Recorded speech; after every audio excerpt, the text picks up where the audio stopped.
मेरे भाई और बहनों, आप सबका मैं सबसे पहले पॉपुलर फ्रंट ऑफ इंडिया की नेशनल कमेटी की तरफ से शुक्रिया अदा करना चाहता हूं।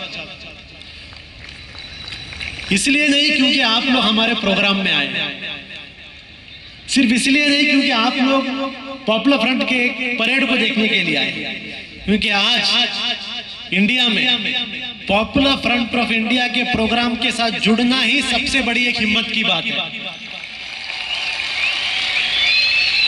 पॉपुलर फ्रंट ऑफ इंडिया के साथ वही लोग जुड़ते हैं जिनके पास हिम्मत होता है। बुज़दिलों की जमात को लेकर पॉपुलर फ्रंट ऑफ इंडिया ये लड़ाई नहीं लड़ सकता। तो आज जो भी लोग यहां पर आए, ऐसा मत समझिए कि आप लोग सिर्फ एक छोटे से एक शहर के अंदर एक प्रोग्राम के लिए आए, नहीं, बल्कि दिल्ली में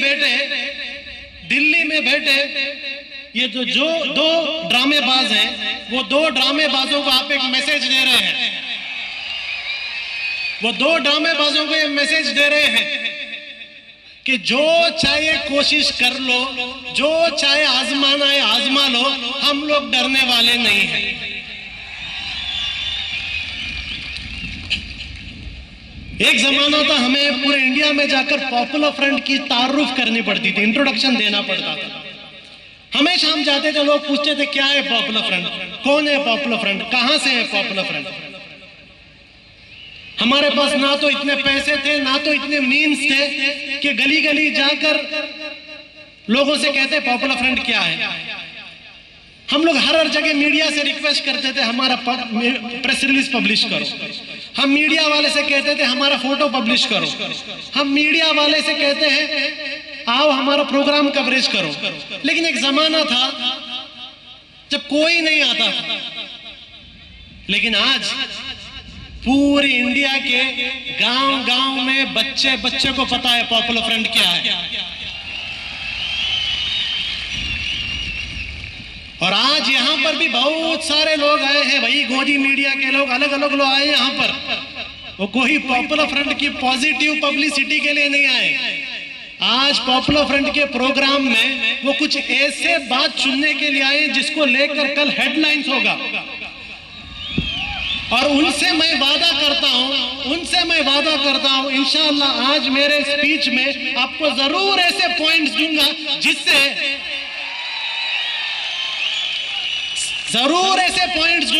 जिससे ना सिर्फ गोदी मीडिया बल्कि वो दिल्ली में बैठे हुए दो ड्रामेबाज और वो दो ड्रामेबाज का मास्टर जो नागपुर में बैठे हैं उनके कुर्सियां भी हिल जाने हैं। आज इंडिया में हम जो रह रहे हैं एक हिंदुत्व मेजॉरिटेरियन गवर्नमेंट की हुकूमत है। एक ऐसी हुकूमत इंडिया के अंदर हुकूमत कर रही है जो हुकूमत कोई हक को नहीं मानती, किसी के हक को नहीं मानती। आप चाहे मुस्लिम हो, क्रिश्चियन हो, हिंदू हो, दलित हो, आदिवासी हो, कोई भी हो, अगर आप इस गवर्नमेंट की मुखालिफत करते हैं, अगर आप इस गवर्नमेंट को अपोज करते हैं, तो ये गवर्नमेंट अपनी सारी मैकेनिज्म को इस्तेमाल करेगी आपको बर्बाद करने के लिए। ऐसी एक गवर्नमेंट को आज हम इंडिया में देख रहे हैं। अमेरिका के अंदर जो ट्रंप की हुकूमत थी, या यूरोप के अंदर जो अलग अलग राइट विंग गवर्नमेंट है, ये सारे लोग इस हिंदुत्व मेजॉरिटेरियन गवर्नमेंट के सामने कुछ नहीं। ऐसी एक गवर्नमेंट जो आज इंडिया के हर एक शख्स को टारगेट कर रही है। जब दलित महाराष्ट्र के अंदर भीमा कोरेगांव के नाम पर उन्होंने प्रोटेस्ट किया, पूरे के पूरे दलित, ट्राइबल और लेफ्टिस्ट लीडर्स को जेलों में डाला गया, ये बताने के लिए कि आप दलित, आप ट्राइबल, आप आरएसएस के सामने बात नहीं करना है। जब सीए प्रोटेस्ट हुआ, जब पूरे इंडिया के स्टूडेंट सीए के रास्ते में उतर गए, सीए का प्रोटेस्ट किया, हम देखते हैं दिल्ली राइट्स को लेकर पूरे के पूरे सीए एक्टिविस्ट को टारगेट किया, ये बताने के लिए कि आप हमारे सामने नहीं आना है। और आज जब फार्मर्स प्रोटेस्ट कर रहे हैं, 26 फरवरी को ट्रैक्टर रैली के जैसा एक ड्रामा कर फार्मर्स को भी टारगेट किया जा रहा है, फार्मर के लीडर्स को भी अरेस्ट किया जा रहा है। मैसेज एकदम क्लियर है, अगर इंडिया में जीना है तो इस गवर्नमेंट का गुलाम बन के रहना होगा। मैसेज एकदम क्लियर है। ये गवर्नमेंट अभी कोई भी सबका साथ सबका विकास वो पूरा चला गया है, वो सब चला गया। अब एक सिंगल एजेंडा ये गवर्नमेंट आप लोगों को दे रही है, और जो जो लोग आज मेरी ये बात सुन रहे हैं उन सबको ये गवर्नमेंट, इंडिया की गवर्नमेंट एक सिंगल एजेंडा दे रही है। वो सिंगल एजेंडा ये है क्या आप आरएसएस से डरते हो या नहीं?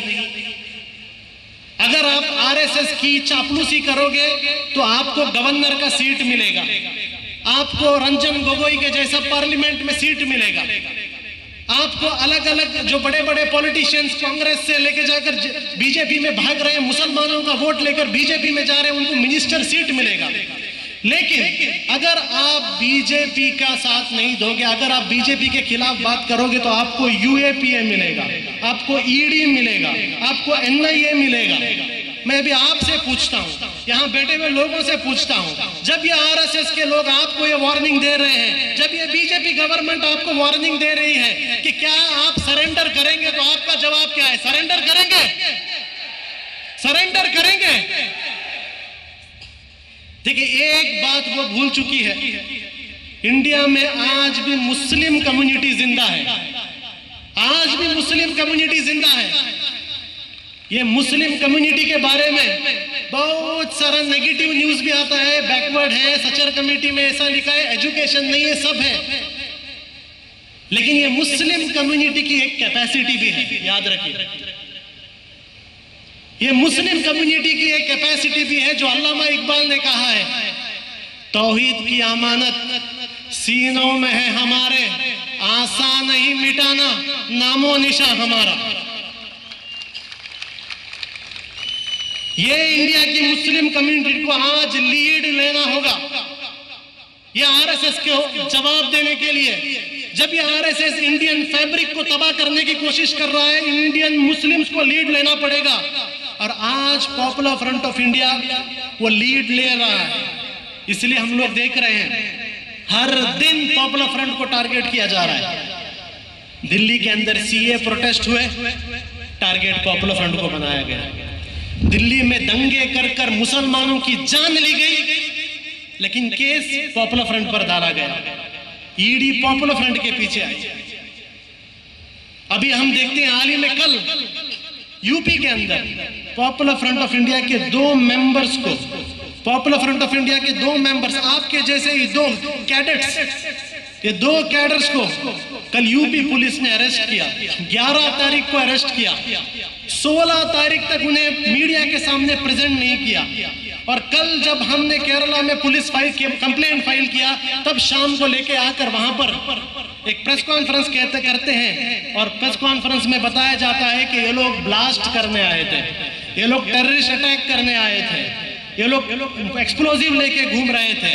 यानी 11 तारीख को अरेस्ट करने के बाद 16 तारीख आपको पता चला कि ये लोग टेरर अटैक करने आए थे। इसका मतलब क्या है? याद रखिए, पॉपुलर फ्रंट ऑफ इंडिया को हर दिन टारगेट किया जाएगा। मैं यहाँ बैठे हुए हर एक आदमी से कहता हूं, अगर कोई सोच रहा है कि पॉपुलर फ्रंट को टारगेट बंद हो जाएगा, गलतफहमी है। एवरी डे, हर दिन पॉपुलर फ्रंट पर एक नया इल्जाम लगाया जाएगा, पॉपुलर फ्रंट को नया टारगेट किया जाएगा। पॉपुलर फ्रंट के मेंबर्स से भी मैं यहां पर कहना चाहता हूं, रेडी हो जाओ, यूएपीए आने वाला है, ईडी केसेस आप पर पड़ने वाले हैं, एनआईए आपके पीछे आने वाला है, नेशनल सिक्योरिटी एक्ट आप पर लगाने वाले हैं, सेडिशन केस आप पर लगाने वाले हैं, ये सारे चीज आने वाले हैं। इस सब के लिए रेडी रहने का एक वक्त आ गया है, ये सब चीज आएगा। और उम्मीद मत कीजिए कि ये जो दिल्ली के अंदर बैठे जो आरएसएस के 2 प्रचारक हैं, ये प्रचारक कुछ रहम दिखाएंगे। ये ऐसे प्रचारक हैं जो बचपन से आरएसएस के शाखा में बैठकर मनुवाद सीखे हुए लोग हैं। वो मनुवाद जो कहता है कि पूरा का पूरा हुकूमत एक छोटे ग्रोह के हाथ में रहना है। यहाँ पर मुस्लिम्स उनके दुश्मन है, यहाँ पर क्रिश्चियंस उनके दुश्मन है, यहाँ पर कम्युनिस्ट उनके दुश्मन है। ऐसे एक आइडियोलॉजी का ट्रेंड हुए 2 लोग आज इंडिया को चला रहे हैं। इनसे कोई भी उम्मीद मत रखिए, सिर्फ एक ही उम्मीद रखिए, वो उम्मीद ये है कि हर दिन आपको टारगेट किया जाएगा। मैंने सुना बंगलोर के अंदर एसडीपीआई के एक्टिविस्ट एसडीपीआई जिंदाबाद बोल रहे थे और यहां पर केस डाला गया उन पर यह कहकर कि वो पाकिस्तान जिंदाबाद कह रहे हैं। देखिए, इसमें आप अरेस्ट हुए, हमारे जो मेंबर्स अरेस्ट हुए हैं, आप उसमें शर्म मत कीजिए। शर्म यहां की पुलिस को करना है, शर्म दक्षिण कन्नड़ की पुलिस को करना है। आप शर्म मत कीजिए। मैं कहता हूं जो लोग अरेस्ट हुए उनको सेलिब्रेट कीजिए, हीरो बनाइए उन्हें। वो 3 लोग जो अरेस्ट हुए हैं दक्षिण कन्नड़ में, वो आपके हीरो हैं। और यहां पर शर्म किसको होना है? यहां पर दक्षिण कन्नड़ की पुलिस को होना है, जो बीजेपी गवर्नमेंट के प्रेशर में आकर अपनी कॉन्स्टिट्यूशनल ड्यूटी को छोड़कर बीजेपी का गुलाम बन रही है। उन्हें शर्म आना चाहिए, हमें नहीं। हमारे हीरो हैं, वो जेल के अंदर है। अंसद बी फिरोज जो यूपी के जेल में, हमारे हीरो हैं वो। और मैं इस स्टेज से आज कहता हूं, पॉपुलर फ्रंट ऑफ इंडिया के पास जो कुछ है, पॉपुलर फ्रंट के पास जो कुछ है, सब कुछ लगा देंगे उनके इंसाफ के लिए इंशाअल्लाह। जो कुछ है सब लगा देंगे। ये तंजीम बनाए हम लोग ऐसे कैडर्स की वजह से। ये तंजीम में कोई लीडर्स नहीं है। कौन से बड़े बड़े खानदानी लीडर्स को उठाकर ये तंजीम नहीं बनाए। ये तंजीम ये कैडर्स ने बनाया। और ये तंजीम में जो कुछ है इन कैडर्स के लिए है, और जो कुछ भी लगेगा इंशाल्लाह इनके इंसाफ के लिए हम लोग लगाएंगे। चंद लोग सवाल करते हैं पॉपुलर फ्रंट को क्यों टारगेट किया जा रहा है, क्यों टारगेट किया जा रहा है पॉपुलर फ्रंट को? सिंपल आंसर है, आज इंडिया के अंदर जब पूरी की पूरी एक सोसाइटी और स्पेशली मुस्लिम कम्युनिटी को स्लेव बनाने की कोशिश किया जा रहा है, गुलाम बनाने की कोशिश किया जा रहा है, ऐसे वक्त में इस कम्युनिटी को होप देने वाली तंजीम पॉपुलर फ्रंट है। जब सब लोग कहते थे आप कागज दिखाओ, कागज दिखाओ, कागज दिखाओ, जब इस कम्युनिटी के अंदर डर पैदा करने की कोशिश किया जा रहा था कि आपका सिटीजनशिप निकाला जाएगा, उस वक्त इस कम्युनिटी को कहने वाली एक तंजीम है बॉयकॉट एनआरसी, बॉयकॉट सीए। एक भी डॉक्यूमेंट नहीं दिखाएंगे, हमारे मुल्क है वो, आप कौन होते हो हमसे डॉक्यूमेंट पूछने वाले? ये होप देने वाली एक तंजीम है, दुश्मन के आंखों में आंखें डालकर बात करने वाली एक तंजीम है। जहां जहां इंडिया के कोने कोने में पॉपुलर फ्रंट जा रहा है, वहां पर ये आरएसएस के लोग नोटिस कर रहे हैं कि वहां पर लोगों में कॉन्फिडेंस आ रहा है। आसाम जैसा एक जगह, आसाम जैसा एक जगह जहां पर मुसलमानों को बांग्लादेशी कह कर इंडियन सिटीजन्स को हर दिन जुल्म किया जा रहा है, डिटेंशन सेंटर में डाला जा रहा है, माँ को एक डिटेंशन सेंटर में, बाप को एक डिटेंशन सेंटर में, छोटे छोटे बच्चे को एक जेल के अंदर डाला रहा है। ऐसे जगह में वो लोग चाहते थे कि पूरे के पूरे आसाम के मुसलमानों को गुलाम बनाया जाए। वैसे आसाम में भी जब पॉपुलर फ्रंट गया है, वही आसाम के मुसलमानों को हमने हिम्मत दिया है। आज वो लोग भी इनके आंखों में आंख डाल के कह रहे हैं कि कागज नहीं दिखाएंगे, जो करना है कर लो। और ये कारवान रुकने वाला नहीं। आपको जो रोकना है रोक लो, जो कोशिश करना है कर लो, जो उठाना है उठा लो, क्या करना है कर लो, जो भी ट्राई करना है कर लो, ये रुकने वाला नहीं। हम उम्मीद दे रहे हैं लोगों को, जिनके पास आवाज नहीं उनकी आवाज है। आज मैं ये स्टेज में रुक के जो बात कर रहा हूं, क्या ये मेरे अल्फाज हैं? ये मेरे अल्फाज नहीं है, ये आपके अल्फाज हैं क्या नहीं? ये आपके अल्फाज हैं।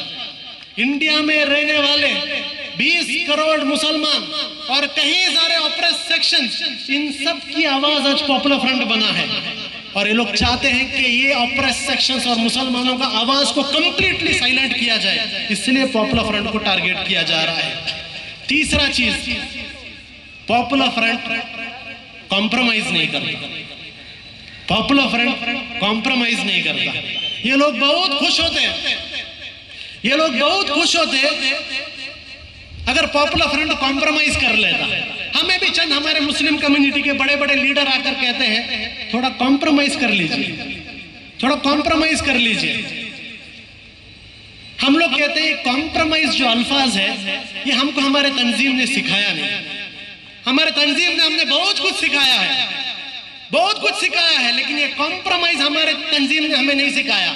हमारे आंखों के सामने, हमारे आंखों के सामने जब जुल्म होता है, हमारे आंखों के सामने जब इनजस्टिस होता है, वो टाइप कॉम्प्रोमाइज करना पॉपुलर फ्रंट के डीएनए में नहीं है। जो आदमी वो जुल्म कर रहा है उसके हाथ को पकड़ना, उसके हाथ को पकड़ना और फेंकना, यह पॉपुलर फ्रंट के डीएनए के अंदर है। चाहे पॉपुलर फ्रंट का एक मेंबर हो या पॉपुलर फ्रंट के 1000 मेंबर हो, अगर हमारे सामने इनजस्टिस हुआ, हम लोग खामोश बैठने वाले नहीं हैं। इनजस्टिस किस पर भी हो, किस पर भी हो। पॉपुलर फ्रंट से इनको बहुत बड़ी एक नाराजगी यह है कि पॉपुलर फ्रंट ऑफ इंडिया यह बता रहा है कि इंडिया का असल दुश्मन कौन है। आज मैं आपके सामने बताता हूं इंडिया का असल दुश्मन कौन है। इंडिया का असल दुश्मन बिना किसी डाउट के आरएसएस, बिना किसी डाउट के। इंडिया में अगर कोई कैंसर है, कोविड आया चला गया, पोलियो आया चला गया, इसके लिए वैक्सीन भी आ जाता है, लेकिन आरएसएस ऐसा एक वायरस है जिसके लिए अभी तक कोई वैक्सीन नहीं आया। इंशाअल्लाह वो वैक्सीन पॉपुलर फ्रंट लेके आएगा, जरूर वो वैक्सीन हम लोग लेके आएंगे, हर जगह देंगे हम आरएसएस को वैक्सीन, क्योंकि हमें पता है आरएसएस कौन है। हम जानते हैं इंडिया के अंदर हिंदू मुस्लिम प्रॉब्लम नहीं है। क्लियर कर देता हूं, हिंदू मुस्लिम नाम का प्रॉब्लम है ही नहीं इंडिया के अंदर। ये जो मीडिया में आपको बताया जाता है हिंदू मुस्लिम, जब भी आपके सामने कोई कहे हिंदू मुस्लिम, आप कह दो यहां पर हिंदू मुस्लिम प्रॉब्लम नहीं, यहां पर सिर्फ एक प्रॉब्लम है, आरएसएस वर्सेस मुस्लिम। इधर आरएसएस वर्सेस मुस्लिम। और इसलिए मैं आज इस स्टेज से पूरे इंडिया के आवाम से कहता हूं, आरएसएस को पहचानिए। जानिए आपके डिस्ट्रिक्ट का आरएसएस लीडर कौन है, जानिए अपने डिस्ट्रिक्ट का आरएसएस का भौतिक प्रमुख कौन है, जानिए अपने डिस्ट्रिक्ट का आरएसएस का शारीरिक प्रमुख कौन है, जानिए उनको, पहचानिए उनको कौन है। क्योंकि ये लोग आपके असल दुश्मन हैं। जो आपके साथ रहने वाले जो हमारे हिंदू भाई हैं, वो लोग हमारे दुश्मन नहीं, हमारे दुश्मन आरएसएस है। तो आरएसएस को पहचानिए। इंडिया में रहने वाले हर एक दलित, हर एक ट्राइबल, हर एक मुसलमान, हर एक बैकवर्ड की एक जिम्मेदारी है, उसको आरएसएस को पहचानना है। और मैं आपसे चैलेंज में कहता हूं, मैं आपसे चैलेंज में कहता हूं कि जिस दिन आप आरएसएस को पहचानना शुरू करेंगे, ये जब भागेंगे इस तरीके से भागेंगे कि इन्हें याद भी नहीं रहेगा कि इनका यूनिफॉर्म चड्डी से पैंट हो गया है, इन्हें याद भी नहीं रहेगा। ऐसे भागेंगे। आपको सिर्फ एक काम करना है, आरएसएस को पहचानिए, जानिए आरएसएस कौन है, आपके डिस्ट्रिक्ट में कौन है, आपके मंडल में कौन है, बस जानिए, पहचान के रखिए बस। अरे जानिए कि कोई भी हिंदू मुस्लिम प्रॉब्लम नहीं है।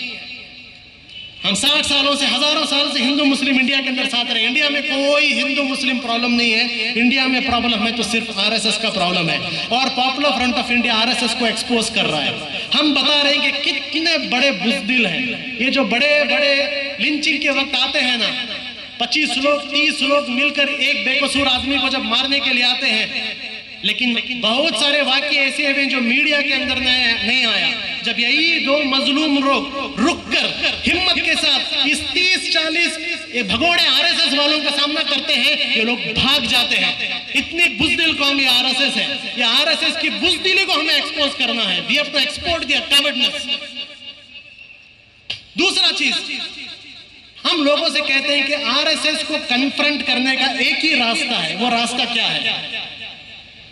वो रास्ता है आरएसएस की मुखालिफत करो, अपोज करो, कन्फ्रंट करो। आरएसएस को पॉलिश मार के कोई काम होने वाला नहीं। चंद हमारे मुस्लिम लीडर्स भी, थोड़े सेक्युलर लीडर्स भी आकर कहते हैं थोड़ा पॉलिश मारेंगे, थोड़ा अपीजमेंट करेंगे, थोड़ा आरएसएस के साथ अच्छा ताल्लुकात करेंगे, सब ठीक हो जाएगा। ये बेवकूफों को इतना भी नहीं मालूम, यही बेवकूफ कह रहे थे बाबरी मस्जिद दे दो, बाबरी मस्जिद दे दो, सब ठीक हो जाएगा। ये वही बेवकूफ थे जो अपने आप को मुस्लिम इंटेलेक्चुअल्स कह रहे थे। ये वही बेवकूफ थे जो कह रहे थे बाबरी मस्जिद दे दो, सब ठीक हो जाएगा। अब तो बाबरी मस्जिद का जमीन चला गया है। क्या इंडिया में शांति आ गई?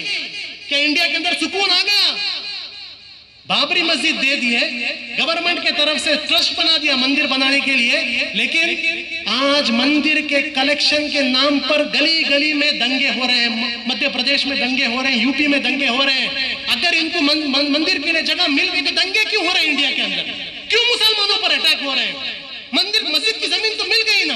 कहाँ है वो बेवकूफ लोग जो आकर कह रहे थे कि जगह दे दो, जगह दे दो, सब ठीक हो जाएगा? अब जगह मिल गया, फिर क्यों इंडिया में मुसलमानों पर अटैक हो रहा है? क्यों मुसलमान मर रहे हैं?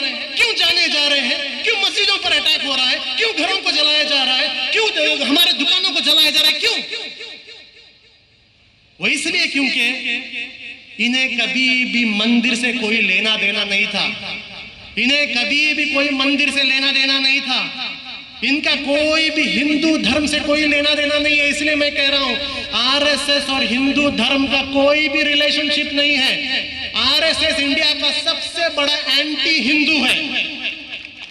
आरएसएस इंडिया का सबसे बड़ा एंटी हिंदू है। पूरे दुनिया में हिंदू कम्युनिटी का नाम आरएसएस ने खराब किया है, हमने खराब नहीं किया। आज अमेरिका के बड़े बड़े सेलिब्रिटीज इंडिया के हिंदू कम्युनिटी के बारे में बात करते हैं, हमने बताया कि उन्हें ये आरएसएस के कारनामों की वजह से हुआ। तो आरएसएस के सामने अपीजमेंट पॉलिटिक्स कर कर, आरएसएस के सामने झुककर पॉलिश मारकर कुछ नहीं होता। आरएसएस के सामने एक ही सॉल्यूशन है। वो सॉल्यूशन क्या है? आंखों में आंख डालकर बात करो। और आज मैं इस स्टेज से आप सब लोगों को कह रहा हूं, ये जो राम मंदिर के कलेक्शन के लिए आ रहे हैं आपके घरों में, आपके सामने एक ही बात बताता हूं, जिस तरीके से एनआरसी को बॉयकॉट किया था, अगर ये लोग आपके घर में और दुकान में राम मंदिर के लिए पैसे मांगने के लिए आए, एक पैसा भी मत दीजिए, एक पैसा भी मत दीजिए। मैं सारे मुस्लिम बिजनेसमैन से कहता हूं, मैं सारे मुस्लिम दुकान के ओनर से कहता हूं, अगर इतनी बड़ी गैरत है, अगर एक तिलके के बराबर हिम्मत है, अगर घर में जाकर अपने बीवी बच्चों को अपना चेहरा दिखाने की हिम्मत है, तब ये जब आरएसएस के लोग आपके दुकानों में आते हैं पैसा पूछने के लिए, एक रुपया भी मत दीजिए, एक पैसा भी मत दीजिए। वो इसलिए क्योंकि ये राम का मंदिर नहीं है, ये राम का मंदिर नहीं है, ये आरएसएस का मंदिर है। और मुसलमानों के पैसे से आरएसएस के मंदिर में एक ईंट भी नहीं जाएगा इंशाअल्लाह। ये अज़म हमें करना है, एक रुपया भी हमें नहीं देना। पॉपुलर फ्रंट से लोग चाहते हैं कि हम बेंड हो, हमारे पीछे ईडी को बेच दिए। वो ईडी जिस ईडी ने पी चिदंबरम को 14 दिन ऑफिस में सुलाया था, वो ईडी जिस ईडी ने डीके शिव कुमार को जेल में डाल दिया था, वो ईडी जिसके नाम से रॉबर्ट वाड्रा कांपता है, वो ईडी जिसके नाम से बड़े बड़े कांग्रेस के पॉलिटिशियन डर के बीजेपी में जम मारते हैं, उस ईडी को हमारे पीछे छोड़ा गया था। ईडी आई हमारे पीछे, रेड भी हुआ, मेरे घर में भी रेड हुआ, लेकिन रेड के बाद हमने ईडी को भी समझाया, भाई पॉपुलर फ्रंट के घर में और ऑफिस में रेड मारना मतलब कोई पॉलिटिशियन के घर में रेड मारने जैसा नहीं है। पूरे इंडिया में हमने ईडी का कैरेक्टर असैसिनेशन किया, हमने बता दिया ईडी क्या है। ईडी इज नथिंग बट अ सुपारी किलर ऑफ आरएसएस। आरएसएस के सुपारी में काम करने वाला एक एजेंसी है। जिस तरीके से एनआईए को हमने निकाह इन्वेस्टिगेशन एजेंसी बना दिया था, निकाह इन्वेस्टिगेशन एजेंसी बना दिया था, आज पूरे इंडिया के अंदर सबको हमने बता दिया कि ईडी से डरने की जरूरत नहीं, ईडी को कन्फ्रंट करो, लीगली डेमोक्रेटिक कन्फ्रंट करे। और ऐसी हिम्मत हमारे मेंबरों के अंदर थी कि बिहार का एक छोटा सा गांव जहां पर हमारे स्टेट जनरल सेक्रेटरी, एक गरीब भाई, हमारा एक गरीब भाई, कोई बड़ा करोड़पति पॉलिटिशियन नहीं है, गरीब भाई के घर में जब ईडी के लोग रेड किए, उस बिहार के दरभंगा के छोटे से गांव के लोगों के अंदर भी पॉपुलर फ्रंट ने हिम्मत दी कि ईडी को हमने वहां से जाने नहीं दिया जब तक ईडी ने लिख कर नहीं दिया कि उन्होंने क्या सीज किया है। ये हमने सिखाया इंडिया को। एनआईए को भेज रहे हैं। अब थोड़े दिन पहले इनकम टैक्स हमारे पर नोटिस आया। आपको पता है पॉपुलर फ्रंट पर इनकम टैक्स नोटिस क्यों आया? पॉपुलर फ्रंट पर इनकम टैक्स नोटिस इसलिए आया क्योंकि हमने हादिया को हेल्प किया। हमको इनकम टैक्स का डायरेक्टर कहता है आपने हादिया को कैसे हेल्प किया? हादिया तो कन्वर्शन हुआ था। जब सुप्रीम कोर्ट ने कहा था कि it is a matter of individual liberty, एक इंसान के पर्सनल हुकूक की एक बात है, सुप्रीम कोर्ट ने कहा, सुप्रीम कोर्ट के राय को भी ये इनकम टैक्स डायरेक्टर बीजेपी की बात सुन के रिजेक्ट कर हमसे कह रहा है कि आपने हादिया को हेल्प क्यों किया। वो हमसे कह रहा है कि आपके डोनर्स ने इनकम टैक्स नहीं भरा। वो हमसे कह रहा है कि आपके डोनर्स के पास पैन कार्ड नहीं है। हमने भी जवाब दिया कि भाई नरेंद्र मोदी 2014 से पैन पैन कार्ड बनाओ, पैन कार्ड बनाओ, पैन कार्ड बनाओ बोल रहा है। नरेंद्र मोदी हर दिन डिजिटल इकोनॉमी की बात कह रहा है। निर्मला सीतारामन आकर इनकम टैक्स भरो बोल रहे हैं। जब इतना पूरा गवर्नमेंट की एजेंसी को इस्तेमाल करके इंडिया में सिर्फ 4% लोग इनकम टैक्स भर रहे हैं, तो पॉपुलर फ्रंट के ऊपर जिम्मेदारी कैसे आई कि लोगों का इनकम टैक्स भराने के लिए? जब गवर्नमेंट ही नाकाम है लोगों को इनकम टैक्स फाइल कराने के लिए, वो इल्जाम हम पर लगाया जा रहा है। हमने भी कहा हम जवाब देंगे, हम कोर्ट में आपसे लड़ेंगे। अब बहुत से लोग मुझसे पूछते हैं, ईडी आपके पीछे आ गया, एनआईए आपके पीछे आ गया, इनकम टैक्स आ गया, अभी स्पेशल टास्क फोर्स एसटीएफ आपके पीछे आया, आपको डर क्यों नहीं लगता? आपको डर क्यों नहीं लगता? हमारा जवाब सिंपल है। पॉपुलर फ्रंट का हर एक लीडर, पॉपुलर फ्रंट का हर एक मेंबर हर दिन जब सुबह को उठता है, हम ये सोच के उठते हैं कि आज मेरे जिंदगी का सबसे बुरा दिन होगा, आज मेरे जिंदगी का सबसे बुरा दिन होगा। जब हम ये सोच के उठते हैं, आप कौन सा बड़ा प्रॉब्लम लाए तो ये प्रॉब्लम हमें बड़ा नहीं दिखता। आप हमें ईडी से डराना चाहते हैं, आप हमें यूएपीए केस से डराना चाहते हैं, आप हमें सेडिशन केस से डराना चाहते हैं, आप हमें नेशनल सिक्योरिटी एक्ट से डराना चाहते हैं। मैं बीजेपी गवर्नमेंट को एक एडवाइस देता हूं, मैं बीजेपी गवर्नमेंट को एक एडवाइस देता हूं। हम लोग ये ऑर्गेनाइजेशन ज्वाइन ही किए ये जानकर कि हम पर यूएपीए पड़ने वाला है। हम लोग ये ऑर्गेनाइजेशन में आए ये जानकर कि हम पर सेडिशन होने वाला है। हम लोग इस ऑर्गेनाइजेशन पे आए, हमें 100% मालूम था हमारे ऊपर ईडी एनआईए आए। तो भाई जो चीज हमें पहले से ही पता है, उस चीज को लेकर आप हमें डरा नहीं सकते। कुछ नया ट्राई करो, कुछ नया ट्राई करो। आपने अपने चड्डीधारी लोगों से लाठी से ट्राई किया, उससे नहीं डरे। लाठी के बाद आपने पुलिस से ट्राई किया, उससे नहीं डरे।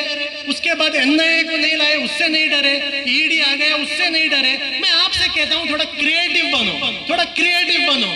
ये चीज जिन चीज से आप हमें डराना चाहते हो ना, हम इस चीज की तलब रखते हैं। हम चाहते हैं हमारे साथ ये हो। पॉपुलर फ्रंट के काम का कोई सर्टिफिकेट नहीं है। पॉपुलर फ्रंट का काम का एक ही सर्टिफिकेट है, जब तक आरएसएस और बीजेपी हमारी मुखालिफत करते रहेगा तब तक हमें सर्टिफिकेट है हम अच्छा काम कर रहे हैं। जिस दिन बीजेपी आरएसएस हमारी तारीफ करेगा उस दिन हमें लगा कि हम बुरा काम करेंगे। तो इन चीजों से हम नहीं डरते। अब मैं लोगों से एक बात कह के मेरी बात कहता हूं, आवाम से एक मैं बात कहता हूं। पॉपुलर फ्रंट कभी भी पीछे हटने वाला नहीं है, कभी भी पीछे हटने वाला नहीं। ये कितने भी हम पर जुल्म आए, अगर कोई एक्सपेक्ट करता है हम लोग पीछे हटे, हम लोग पीछे नहीं हटेंगे। वो इसलिए क्योंकि इस्लामिक हिस्ट्री में जब हम लोग छोटे छोटे मदरसे में होते हैं, हमें एक स्टोरी सिखाया जाता है। इंडिया के सारे और दुनिया के सारे मुसलमानों को एक स्टोरी सिखाया जाता है। हमारे मदरसों में, हमारे घर में एक छोटा स्टोरी सुनाया जाता है। वो स्टोरी ये है कि बिलाल हबशी नाम के एक बहुत बड़े सहाबा थे। उनको जब टॉर्चर हो रहा था और उनको टॉर्चर में ये कहा जा रहा था कि सरेंडर करो, सरेंडर करो, सरेंडर करो। बिलाल को इस तरीके से टॉर्चर किया था कि आज तक किसी ने वैसा टॉर्चर नहीं देखा। वैसा टॉर्चर करने के वक्त जब बिलाल को सरेंडर करने के लिए कहा गया, उमैया ने कहा, बिलाल अगर तू सरेंडर नहीं करेगा तो मैं तुझे ऐसा टॉर्चर दूंगा, ऐसा टॉर्चर दूंगा जो टॉर्चर आज तक अरबों ने सोचा नहीं था, आज तक अरबों ने देखा नहीं था और आज तक अरबों ने सुना नहीं था। तो बिलाल का जवाब था, उमैया तू जो टॉर्चर करना है कर, मैं भी तुझे ऐसा सबर और ऐसा इस्तकामत दिखाऊंगा जो इस्तकामत आज तक अरबों ने सुना नहीं होगा, देखा नहीं होगा और सोचा नहीं होगा। हम लोग ये बिलाल के वाकिया सुनकर बड़े हुए लोग हैं। आप हमें ईडी से डराओगे, आप हमें एनआईए से डराओगे, आप हमें यूएपीए से डराओगे, ये सब चलने वाला नहीं है। अगर आप चाहते हैं पॉपुलर फ्रंट की हिम्मत तोड़ने के लिए, अगर आप चाहते हैं पॉपुलर फ्रंट पर केसेस डालकर डराने के लिए, तो मैं आज पॉपुलर फ्रंट की तरफ से आपको कहता हूं कि हम भी पॉपुलर फ्रंट का हर एक मेंबर ऐसा आपको स्ट्रगल दिखाएंगे जो स्ट्रगल आज तक आरएसएस ने कभी सुना नहीं होगा, कभी देखा नहीं होगा और कभी सोचा नहीं होगा।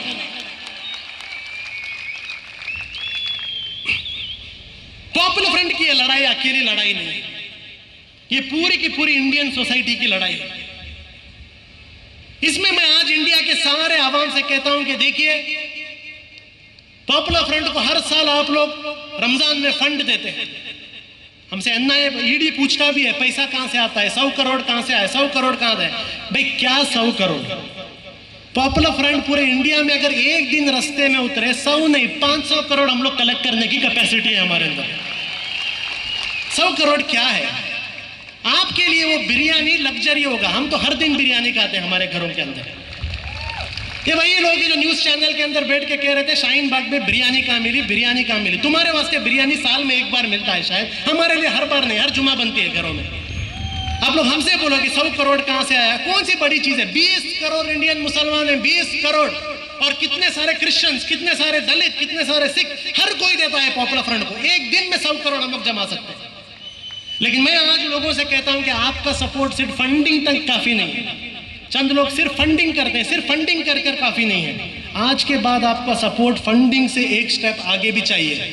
जो काम, जो कैंपेन्स पॉपुलर फ्रंट करता है, हम चाहते हैं कि आप लोग भी हमारे साथ कंधे से कंधा मिलाकर हमारे सारे कैंपेन्स में, हमारी सारी लड़ाई में हमारा साथ दें।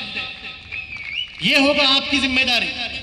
अभी वो दिन गया कि आप लोग अपने घर के अंदर एसी डालकर ये सोचेंगे पॉपुलर फ्रंट और आरएसएस वाले अपना काम कर लेंगे। नहीं है, पॉपुलर फ्रंट आरएसएस का प्रॉब्लम नहीं है। हर वो शख्स जो आरएसएस के साथ नहीं है वो टारगेट होने वाला है। 21 इयर्स की एक एनवायरनमेंट एक्टिविस्ट जिसके माँ बाप मोदी के सपोर्टर थे, उस एनवायरनमेंट एक्टिविस्ट दिशा को भी इन्होंने नहीं छोड़े।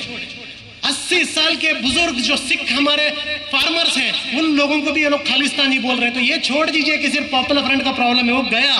पॉपुलर फ्रंट का प्रॉब्लम नहीं, हर वो शख्स जो आरएसएस के साथ नहीं वो आज प्रॉब्लम में है, वो टारगेट में है। तो ये लड़ाई सिर्फ पॉपुलर फ्रंट को साल में एक बार फंड दे के लड़ाई काफी नहीं, फंड भी देना है। जितना आप पिछले साल दिए थे, इंशाल्लाह इस रमजान में आपके पास आएंगे, उससे ज्यादा फंडिंग हमें इंशाल्लाह आपके पास से चाहिए इस बार। लेकिन उसके साथ साथ पॉपुलर फ्रंट के साथ रुकना भी है। जब पॉपुलर फ्रंट पर हमला होता है, जब पॉपुलर फ्रंट को बदनाम करने की कोशिश की जाती है, हम चाहते हैं कि पूरी की पूरी कम्युनिटी की तरफ से आवाज आए, पूरी की पूरी कम्युनिटी की तरफ से आवाज आए, पूरी की पूरी कम्युनिटी इनको जवाब दे। और आज जो आप लोग यहाँ पर जमे हैं, आप लोग तो सिर्फ एक पर्सनल लेवल पर जमे हैं, लेकिन मैं इतना बता देता हूँ, आज आपका यहाँ पर जमना और पूरे इंडिया में जो आज पॉपुलर फ्रंट डे में जो आवाम जमी है, इससे बड़ा थप्पड़ ये नरेंद्र मोदी, अमित शाह और इनके पूरी गैंग को इससे बड़ा थप्पड़ कहीं पर पड़कर नहीं, ये थप्पड़ आप लोग आज दे रहे हैं, जो आज आप लोग हमारे साथ खड़े हैं। बस ये मैं आपसे कहना चाहता हूं कि लड़ाई बहुत लंबी है। इंडिया के डेमोक्रेटिक सेटअप, इंडिया के कॉन्स्टिट्यूशन और इंडिया के सेक्युलर फैब्रिक को बचाने की लड़ाई है। जो लड़ाई टीपू सुल्तान ने लड़ी थी, जो लड़ाई कुनी मोहम्मद हाजी ने लड़ी थी, वो लड़ाई को वापस हमें लड़ना है। इस बार कोई बाहर से आया हुआ दुश्मन नहीं है। इसी नागपुर से एक फैसिस्ट ऑर्गेनाइजेशन हमारे देश के डेमोक्रेसी, कॉन्स्टिट्यूशन, माइनॉरिटी राइट्स को तबाह करने पर निकली है। तो अब घर पर बैठेंगे तो नहीं होगा। जिस तरीके से आप लोग सीए के वक्त रास्ते पर उतरे थे, अभी वापस जब ये सीए आएंगे, वापस आप लोगों को रास्ते पर उतरना होगा। वापिस आपको हक के लिए लड़ना होगा, और सिर्फ मुसलमानों के हक के लिए नहीं। जब भीमा कोरेगांव में दलितों को हमला किया, आपको दलितों के लिए हक के लिए लड़ना पड़ेगा। जब क्रिश्चियंस के चर्चों पर अटैक होगा, आपके क्रिश्चियंस के लिए लड़ना होगा। जब फार्मर्स और सिख लोगों पर वहां पर हमला हो रहा है, लाठी पड़ रहा है, खालिस्तानी कह रहे हैं, उनके हक के लिए लड़ने की जिम्मेदारी इंडियन मुस्लिम सोसाइटी की है। और ये लड़ाई हमें लड़नी है। हमारा इस बार का नारा ही है, for the nation with popular front. तो पॉपुलर फ्रंट की तरफ से मैं इतना आप लोगों को बताता हूं, इंशाअल्लाह जब तक पॉपुलर फ्रंट ऑफ इंडिया का लास्ट मेंबर इंडिया में रहेगा, तब तक इंशाअल्लाह हम लोग ये लड़ाई को लड़ते रहेंगे इंशाअल्लाह। मैं आपसे भी ये गुजारिश करके अपनी बात को खत्म करता हूं कि जिस तरीके से आज तक आप लोगों ने हमें साथ दिया, इस साथ और भी दीजिए।